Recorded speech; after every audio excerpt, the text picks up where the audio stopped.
delighted to be joined today by Tara Rafter, the navigation coach. Tara, how are you keeping? I'm great, thanks. How are you? I'm good. I'm good. Really delighted to get a chance to chat to you because I've been emailing you back and forth, just obviously organising things. And one of the things that stood out to me was your very powerful email sign off. It's a little bit more powerful than kind regards. You say, continue to conquer. I do, because I believe we're conquering the whole time, even on the days we feel like we're losing. And I think especially at the moment, I think people are just trying to survive, to be honest with you. And I think getting out of bed in the morning, keeping the show on the road, whether that's the kids at home or work or whatever it is, I think you need to realize that you are conquering, that you really are winning the day. If that's all that you're doing, that's amazing. And you're a real example from what I've seen of your story of it doesn't matter if you're not 100% sure what you want to do at school. I know people, and there might be a lot of girls and young women watching, and they're thinking, oh God, what is my next step? I need to make this decision at 17 or 18 or whatever it is. That's not the case. No. And it's funny, I kind of have come full circle now and I have the opportunity to go in and speak in schools. And I remember being asked when I was that age, what is it? What do you want to do? What's the job going to be? And you're thinking, oh dear God, I need like this final answer of I'm going to be a bang. And I never had it, to be honest. I never knew what I wanted to do. My interests were kind of all over the place. And I know when I speak to people in schools now, I ask the question when it comes to your life, how do you want to feel? How do you want to feel every day when you get up for the rest of your life? What kind of a life do you want to build around your job? And almost with the feeling in mind, I kind of work back with people. If you want to be a parent, what kind of a mum or dad do you want to be? Do you want to be there in the mornings? Do you want to be there in the evenings? Especially when I had my son, that became so important. I wanted to be there to do the bedtime stories and have the cuddles in the morning and, try to do the homework and be dodgy at the Irish and all that kind of stuff. And my value system really started to come into play. And I think when we make decisions off the back of just choosing a title, it can often be very much focused on validation in the external. So what the people around us, what we think they want us to be or to do. But when you follow your heart and you follow your value system and your belief system as a person, and you follow your feeling on how you want the rest of your life to be, you make a much more informed decision around what the rest of it is going to look like. And I'm not going to ask you to provide a free life coaching session, but I might just ask you, for someone who's not familiar with the work that you do, what might they expect from an initial session with you? Yeah, I love what I do. I have to say, I did a full 360, but I love what I do. It's a 90-minute session. We look at exactly where you are in your life, so current state, and then we talk about desired state. So I would usually hear things from clients in an email or a phone call or whatever way it comes, like they're feeling lost or they have no focus or no direction. There's no clarity. They're between a rock and a hard place. They can't see the wood from the trees. I hear all of these kind of different ways of describing a feeling that they have. So when we work together in a session, it's very chilled out. I always have the tea. And we look at where they are in their life, what has brought them to there. So it's very important that we kind of distinguish the difference between counseling, psychotherapy, mentoring, consulting, all of that stuff in the first instance. Coaching is a present future focused approach to personal development, and it's action oriented. So it's a very different feeling. I would often work with clients, and an action step from a session is that they decide to go to counseling or psychotherapy, and it's game changing. You can run both, disciplines parallel, and it's powerful stuff. It's class. It really is. Usually a lot of clarity comes as a result of a session. There'll be a lot of new awarenesses, usually a lot of insights. They'll begin to notice patterns in themselves that they couldn't see. And obviously the sessions with me are, completely confidential, and there's no judgment. Very rare that you get that in the world. We all walk around wearing these masks of pretending everything is sound.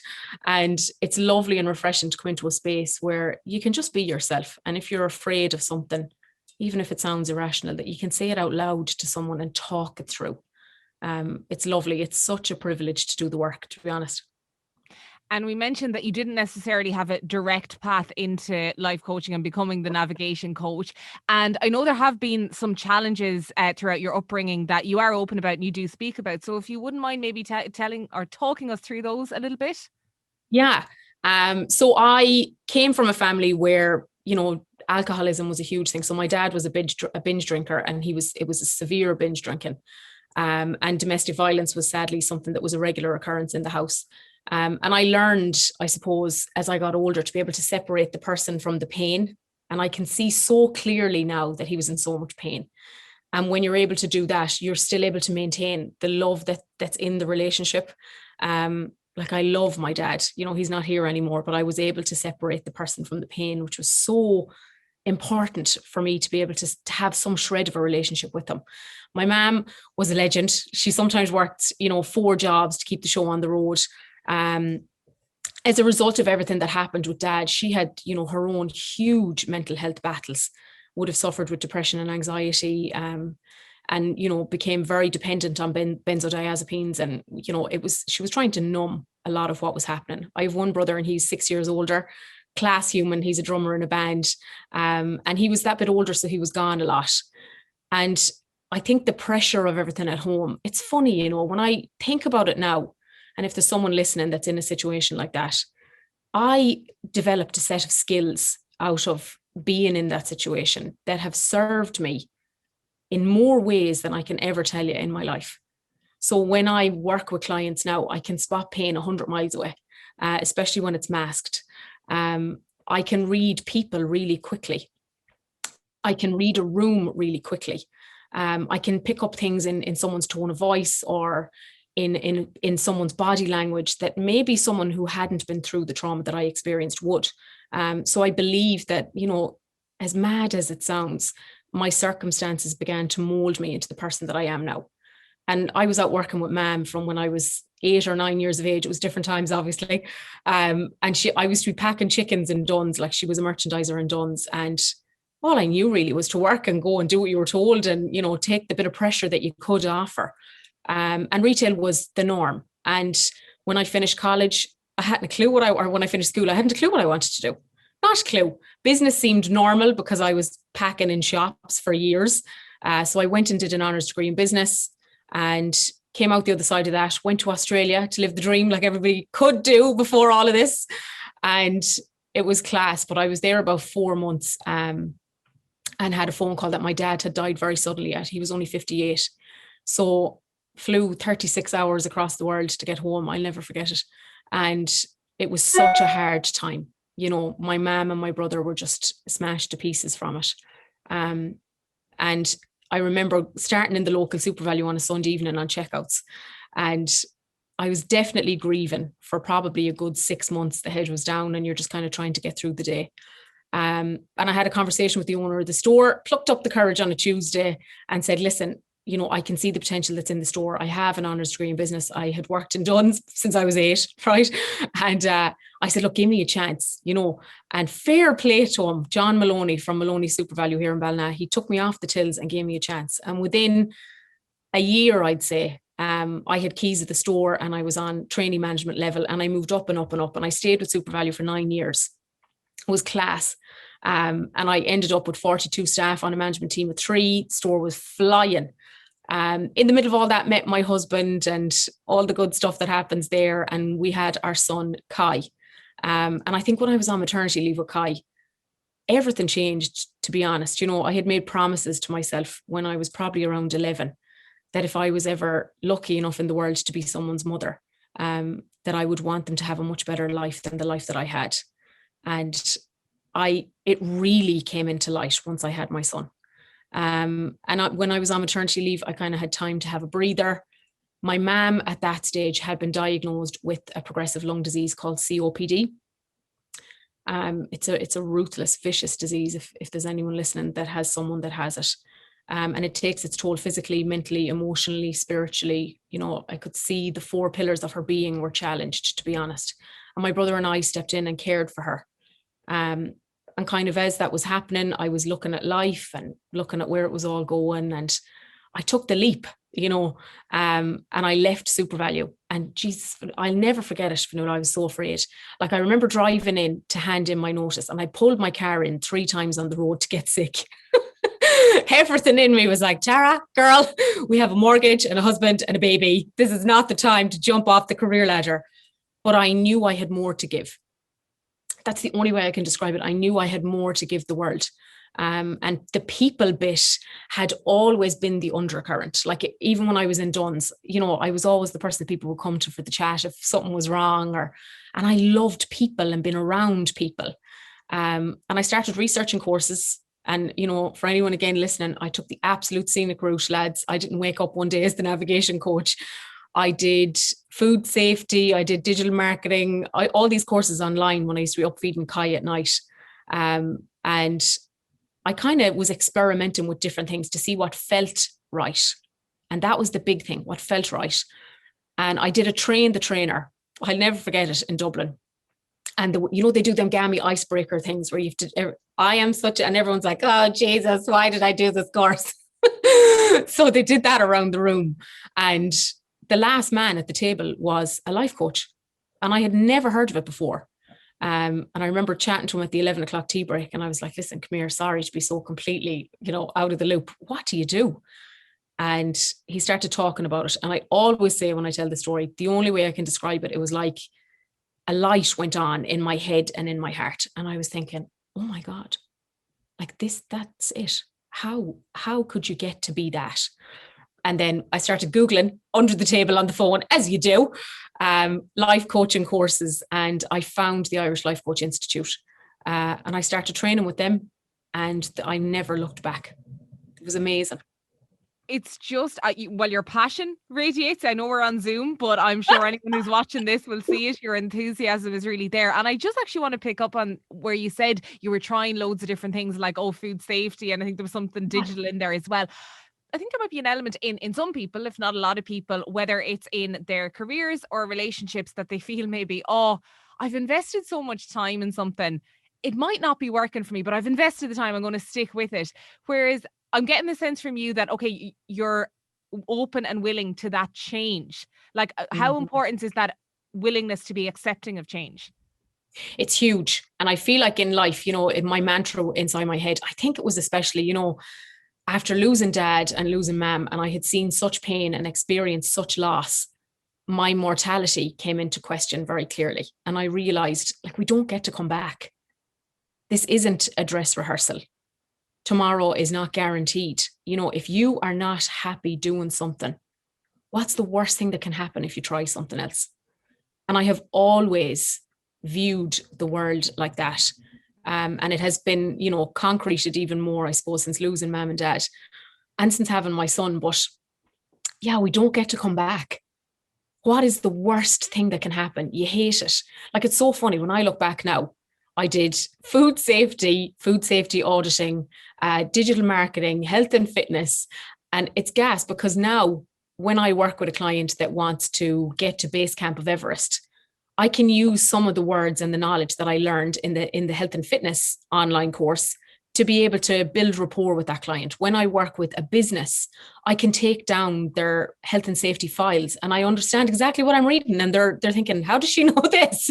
You know, I used all the digital marketing stuff to market my own business online and build an Instagram following and all of that kind of stuff. So when I look back, none of it was wasted. It looks like I had a plan. Had I not gone on the courses I had gone on, I wouldn't have acquired the skill set that I have. And I wouldn't have met the people that I met. I wouldn't have been in that room to meet that man on that icebreaker when he said what he did, which wouldn't have led me to be here having the chats with you today. So the more open you are, the more that you are in a state of receivership for whatever is meant to be part of your path. And knowledge is never going to go against you either. It'll always be something that honest to God. Yeah, no one can ever take it off you. You know, no matter where you go, it's always there. Like, I'm flat out there trying to nail certs onto the wall. I need more walls. A great way to be, a great complaint to have. I was chatting to a woman called Charlene Flanagan for Shine Festival. And yeah, amazing. She's really good. She's a makeup artist and obviously also the co-creator of Ella and Joe Cosmetics. And just one of the things I chatted to her about, because she says in her website she's positive and happy-go-lucky spirit. I'm paraphrasing the exact quote. One of the things I asked her was, is that something she has to work on, that positivity? And I might ask you the same question. Do you feel it comes naturally to you, or do you have to work on it? We all get bad days, okay? Even me, who has too many certs and not enough walls. Like, I think you have to realize, you know, we're human, and the bad days are what make you grateful for the good ones. If we couldn't experience darkness, we'd never know what light was. So I get bad days exactly like everyone else does. In terms of how I impact my level of positivity, I suppose, I surround myself with really cool people. You know, my tribe, I suppose, is very important to me. I would be drawn to people that are on their tippy toes reaching for the stars, but have their feet firmly planted on the ground. I make sure that I prioritize the data that is allowed to go in here. So like, if you can imagine a guard on your mind, very careful who I follow on social media, how much time I spend on my phone. At the moment, I'm careful how much news I watch. You know, I protect my peace a lot. And I think when you do that, and like I said earlier on in the chat, that you live in line with what your values are as a person, you won't go far wrong. And when the bad days come, I allow myself to have them. Like, we have feelings, we are feeling beings, you know. We're processors. We're supposed to feel things. This burying of feelings that people try to do, you know, they're still there somewhere. So when you have a bad day, and Jesus, listen, I've made loads of mistakes and I've had plenty of bad days. I believe that you have to have compassion towards yourself and a level of empathy that you would give to a friend. But you have to mind yourself and give yourself lots of nurture on the bad days. And you find that they're not nearly as bad and they don't nearly happen as often. And my cup stays half full, usually, as a result of looking after myself in that regard. I think it's a really important point you made there about, particularly in relation to social media, curating it in such a way that the people that you see and the images that come up on your feed are ones that make you feel good, because for a device that you spend so much time on, why would you let it invite negativity into your day? Yeah. And, you know, it's said that you become the average of the 5 people that you spend your most time and energy with. And I think we're in lockdown. Okay, there's not a lot of people, but, you know, I surround myself with Oprah damn Winfrey and, you know, all of the good humans that are in the world. Like, you can surround yourself with whoever you want to surround yourself with. You're fully in control of that.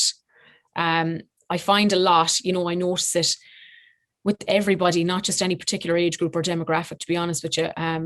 Comparison is the thief of joy when it comes to social media. And we have this telescope into people's lives. And we spend a lot of our time now comparing our life to their life, our achievements or lack of to their achievements, our families, our bodies. It's ridiculous. And I think it's so important that you are following people, if you're on those devices, that are real and that will tell you about the bad days and the good days. You know, I sometimes laugh, like I come on Instagram and I'd be singing here into a highlighter, you know. I'm thinking, how do people follow me? What's that about? But you have to just follow people that are themselves, and that, I suppose, prioritize their peace. Always check in and see how you feel in yourself. Like, I would have this conversation with people. If you follow particular people, and you'll notice it in the body much more so than in the mind, people hold their breath when they're on a social media platform. They'll have tension in their jaw. Their shoulders will have come up. They're not breathing down into their bellies. They're shallow breathing up here into their chest.